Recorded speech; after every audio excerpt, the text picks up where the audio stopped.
in fear. But we begin tonight in Los Angeles.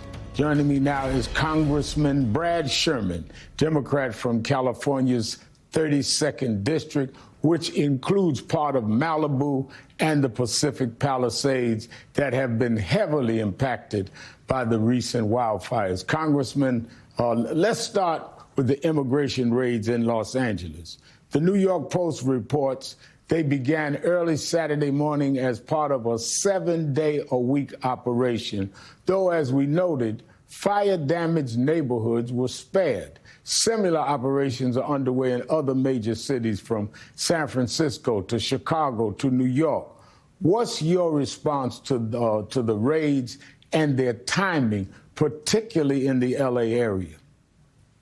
Well, I think the cruelty is there. The idea of not doing it in the fire-ravaged neighborhoods, those neighborhoods have been closed off. They're evacuated. There's nobody up in there except federal employees and state employees. So that's that. What a stupid comment. We're not deporting chimneys and burned out cars, which is all that's up there in the Palisades for them to deport. He can claim a mandate to control the border. He has no mandate to come into the city of Los Angeles, pick up people, some of whom are citizens, many of whom have family members who are citizens. They've been part of our community for decades. And now when we're down, now when we need people to help us rebuild, people are afraid to come out. The harm is not just to those who are deported and in some cases wrongfully picked up. It's to the entire community. Everyone is afraid. Now, let's get back to the fires. President Trump was in your area Friday to tour the devastation. And while he was there, he blamed Democratic lawmakers for the tragedy, threatened to place political conditions on aid, and mused openly about eliminating FEMA. During a roundtable, you and the president had a heated exchange. I want to play a little bit of that for our audience. President, if I can just defend FEMA a little bit. Yeah. They brought thousands of people in. I don't know how they're doing in other states. They're doing a good job for us here. When you have a disaster this size, you need to be able to deploy thousands of people, which they've been able to do. Now, California, if we did it on our own, maybe we'd have thousands of people. You do. The problem with FEMA is they come from all over the country. They end up in arguments with your people from California because they want to do it a totally different way.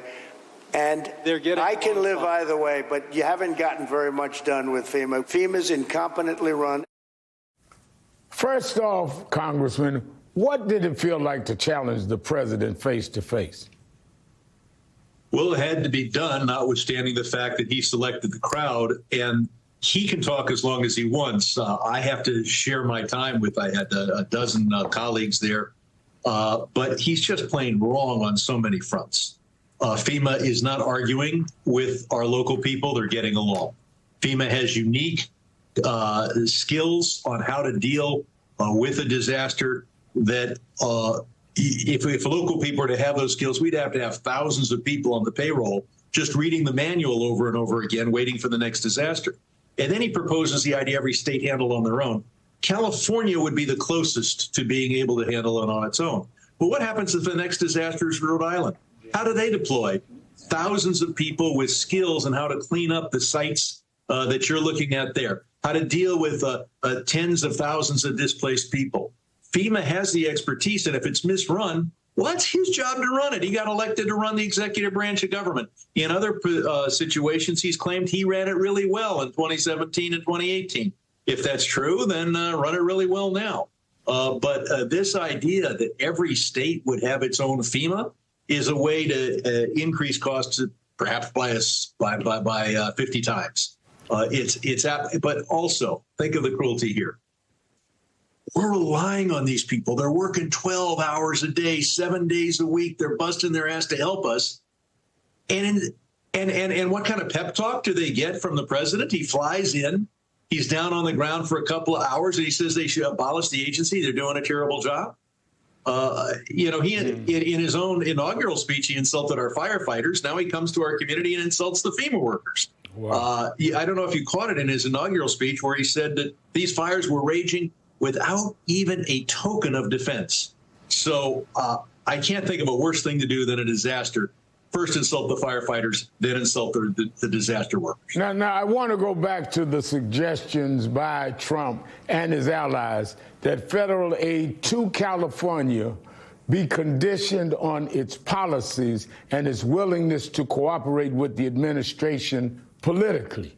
Before he arrived in Los Angeles Friday, Trump suggested voter identification and a change in California's water policy before the state could get federal aid. You made the point in Friday's briefing that while you disagree with the policies of some red states, you're adverse to withholding disaster aid from those states over political differences. How does a state like California fight back if the president and Republicans do exactly that? We have to make it plain to the Louisiana delegation that for decades, I and the whole California delegation voted to help their people rebuild their lives. And we never said, but change your abortion laws in Louisiana, change your gun laws in Louisiana. It's completely unrelated, and it's cruel to hold a homeowner who's trying to rebuild responsible for some dispute you have with Gavin Newsom. And as to how unrelated this is, obviously voter ID is unrelated, but even the water, it sounds related because some people have seen a picture of a fire hydrant without water in it. That has nothing to do with the water policy. We have plenty of water here in Los Angeles. I mean, we do try not to waste it, but we're watering our lawns, and we're able to do it every day in the last 2 weeks. Our reservoirs are filled.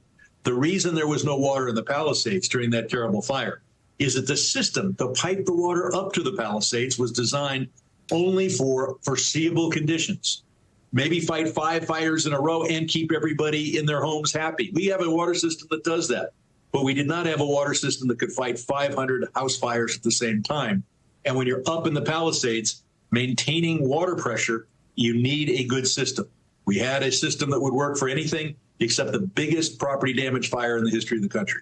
Now, back in Washington, some of your House Republican colleagues are celebrating Trump's return to the White House with a fever dream of proposed legislation, including calls to allow Trump run for a 3rd term, to open up a new reinvestigation of January 6th, and to add Trump's face to Mount Rushmore.